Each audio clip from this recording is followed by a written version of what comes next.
Hello everybody and welcome back to the channel. I feel like I'm like super white. That's as far as I can turn on my light, but whatever. I am pale. Anyways, today I am going to be filming my birth story. I asked on Twitter like a day and a half after I had Aaliyah if you guys would like a birth story. So you guys said yes. So here I am doing a birth story for you guys. Aaliyah is sleeping right now, but probably by the end of this video I will show you the darling little baby girl if you haven't seen her. Trust me, Instagram and Twitter is spammed with her right now. Yes, so don't mind the mess in the background. I apologize. It is 11:30 at night and I'm currently doing this video for you guys so I can get it up as soon as possible because it has been almost 2 weeks since she is born. She'll be 2 weeks this Friday. Crazy. I can't believe it. It's just going by way too dang fast. But yeah, so let's just go ahead and get started with the labor story, I guess you could say. So I'm gonna go ahead and start like before I actually went into the hospital to actually be induced, because there's some information. So on the, I have my calendar open by the way, Tuesday the 23rd I went in to a ultrasound appointment with kind of like a fetal medicine place. It's where I got all my ultrasounds done besides one or two of them actually, because I got preeclampsia and I was high risk and all of that fun stuff, but there's more to that. So I went in on the 23rd at 1 p.m. for my ultrasound, and everything looked amazing. She was where she needed to be growth wise for the week I was at, and besides the fact that her belly was kind of bigger than what they would like to see, and that's normally caused by the gestational diabetes that you can get while you are pregnant. Of course I did my test and it came back that I didn't have it, but I could have got it later than what the test was. So I think I got the test done at like 20 or 22 weeks, somewhere around there. And so I could have developed the diabetes after that. So what they wanted to do was send me to the hospital for a 24-hour observation. So because of my high blood pressure and everything that I've had throughout this entire pregnancy, they did not let me walk to the hospital because my clinic is right behind the hospital that I did give birth at with her and Elijah. They wheelchaired me to the hospital. They wheelchaired me into an actual like labor room and everything, and we were gonna be getting induced if said, you know, labs came back, you know, bad. So what they did for the 24-hour observation was they drew blood when I first got there to do labs for like my liver, organs, and everything like that, and then they did my blood sugars an hour before I ate, and then an hour after I ate dinner, and then again in the morning, like the fasting one, and then I had breakfast, and then they took it again an hour after, and those came back fine. I was in the normal range for my blood sugar. So basically I didn't get the gestational diabetes, so they didn't know exactly why her belly was measuring a little bit more, like bigger. Who knows, honestly. I got steroid shots a week, well, that Friday before 19th and the 20th. I got steroid shots just in case I did have to get induced and have her before full term, which is 37 weeks. So I did get steroid shots, so maybe that is why she was measuring, her belly was measuring a little bit bigger. I don't know. I never got a clarification as to why her belly was measuring bigger. But everywhere else was measuring fine. Her head was measuring at like 34 weeks, but she has a really small head. Her arms and legs were measuring at like 36 weeks or something like that, I think it was. I'm not 100% sure anymore. So on the 24th, after all of the labs came back and everything, I was cleared to go. They didn't induce me. I still had a headache, which preeclampsia, they really pay attention to headaches because that can be caused by, you know, my organs shutting down. Basically, preeclampsia is very life-threatening for myself and the baby. So that's why they keep a really close eye on it. And that's why before I had her, like every single week, I was in the doctor's office 3 times a week. It was so bad. It was just the same thing I was going through with Elijah. But I was clear to go. I was able to go home. I still had a headache, so they said if I still have this headache to come right back in, and it never went away. I still had it that entire night. That night of the 24th, I was actually having pretty steady contractions.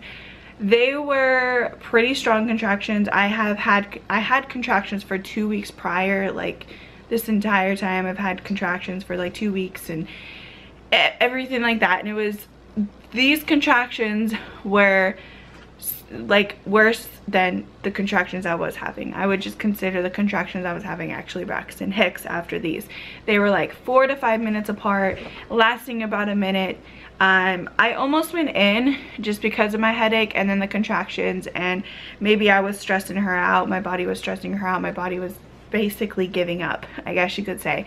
But I didn't go in, and I wasn't gonna go in on the 25th, but I went to go shower, and I got extremely lightheaded and shaky. I almost passed out in the shower, and I was like, oh, I'm gonna just go lay down, no biggie. So I went and laid down, and for about 20 minutes, and I got up. I was still super shaky. I was really lightheaded. I still had my headache. It was basically verging on migraine at this point. So since Daniel works nights, Daniel's grandma was over here because of what was going on with the day before with contractions and everything. So she was already here. So I woke up Daniel as soon as possible, and I was like, we need to go to the hospital. We need to go over there. We need to, you know, get myself checked out. And of course I wasn't going to go alone just in case anything happens, like it did happen. What the heck? So Daniel's grandma was here, so she was with Elijah, thank goodness. I sadly wasn't able to even say goodbye to Elijah because he was sleeping.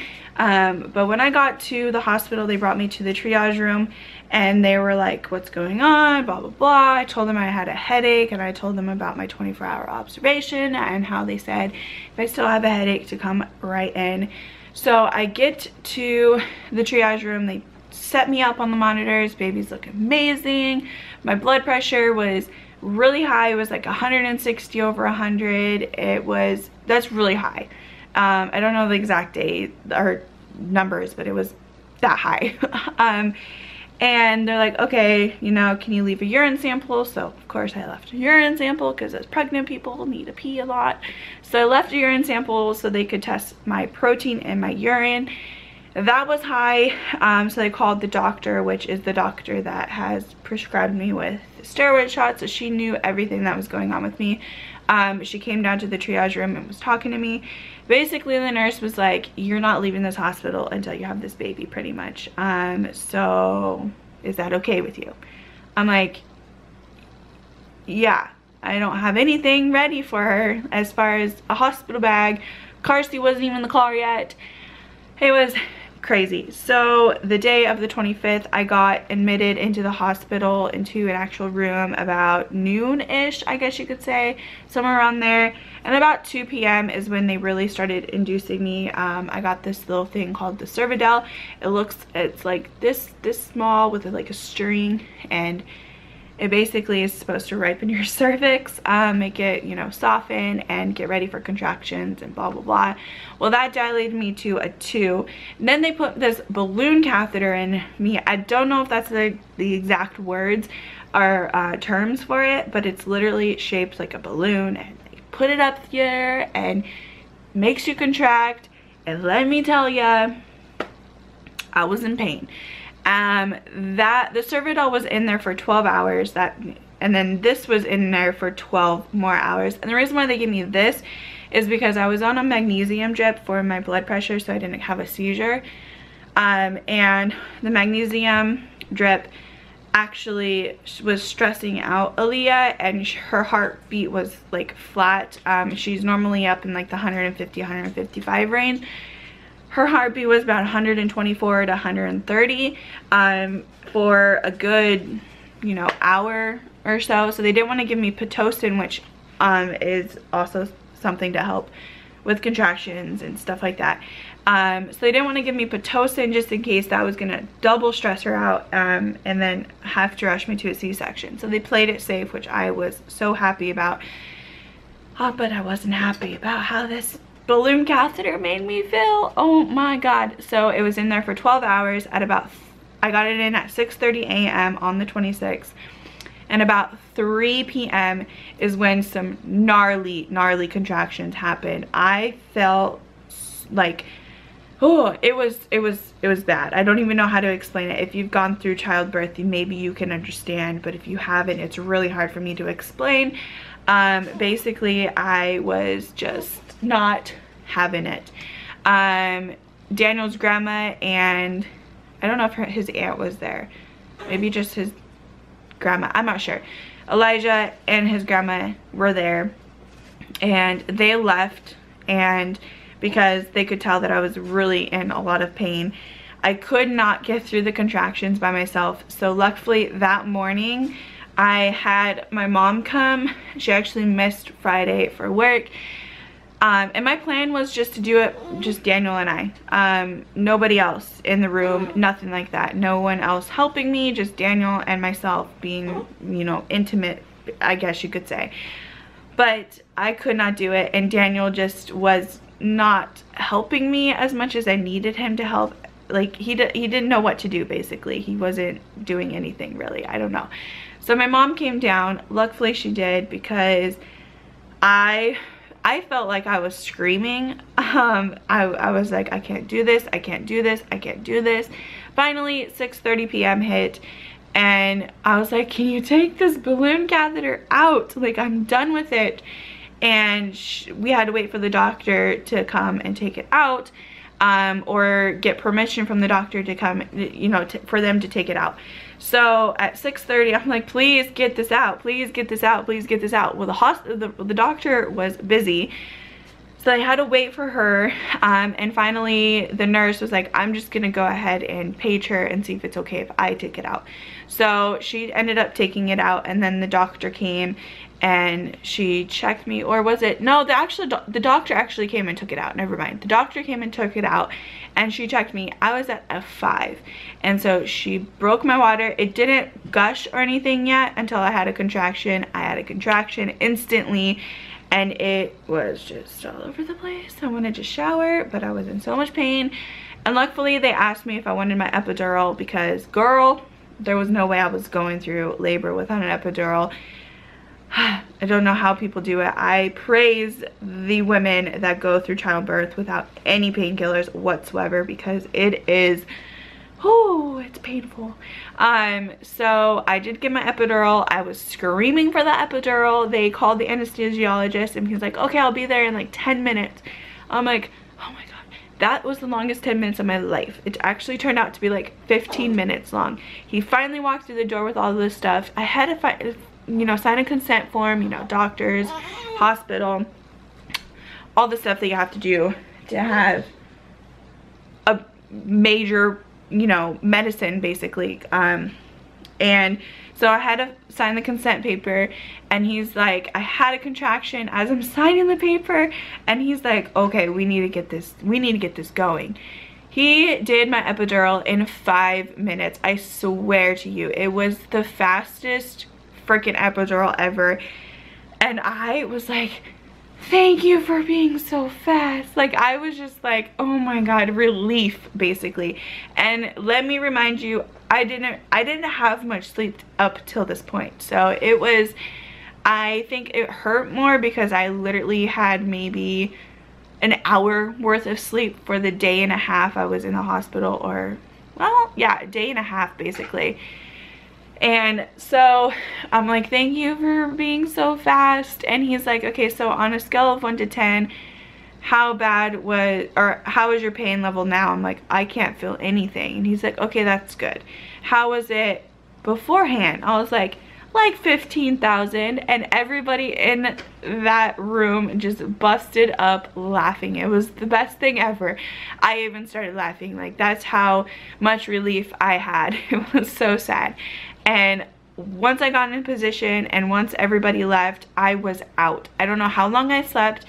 So I got it, my water broke at about 6:30, give or take, and I had my epidural about 7 o'clock, and about 9 o'clock, the nurse came in and was like, so, because I woke up and I looked at my little computer and I was having contractions like every 2 minutes.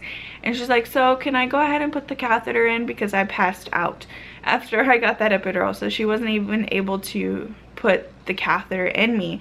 I'm like, yeah, and when are you going to check me again? She's like, oh, I'll go ahead and check you when I'm putting the catheter in. And that was, I don't know what time it was, 8:30, somewhere around there. She checked me. I was at a 9, and I was awake. I was not feeling everything because I was numb, but I could feel some pressure, and so I knew her head was down there and ready to go. And so at about, I don't know what time, I think it was like 11-ish, they came and checked me again, and I was like 10+2, like her head was like right there. Like, they lost her heartbeat on the monitor because she was so low. They were expected to see like a full-blown head already out. They were expecting to see a full-blown head right there. Luckily not. And so they're like, okay, got everything set up, ready to go. When I was at 9 centimeters, I pushed for 4 minutes. I pushed for seven times. And that's about 3 times per contraction. And so I pushed for 4 minutes with this chickie poo, and she was out. She was ready. She had her cord wrapped around her neck a little bit, so she came out really still, but she was perfectly fine. And luckily they were able to put her on my chest. We were able to do skin to skin, and it was the best thing ever. And that is basically my birth story. It happened so fast, but I'm so excited that she's here. I can't really like show her that well. There you go. Oh, so cute. She's so cute. She does have jaundice. It's pretty much gone though, luckily. But she had jaundice really bad. She had to be under the lights for 24 hours in the hospital. And then she had to have a little blanket being at home. But her jaundice levels are a lot better. They haven't been tested since the day after, or no, 3 days after I was out of the hospital. But you can definitely tell her jaundice is a lot better. She has a 2-week appointment on Wednesday. So then we'll see how much she weighs. She was 7 pounds 9 ounces, 20.5 inches long. And yeah, I'm so glad to not be pregnant anymore. I was in so much pain, but it was all worth it because I got my princess. Yeah. But yeah, so that is my birth story. She is a grunter too. A lot of it has to do with breastfeeding. She's hungry. So that is my birth story, and hopefully you guys enjoyed it. I'm sorry it was all over the place if it was.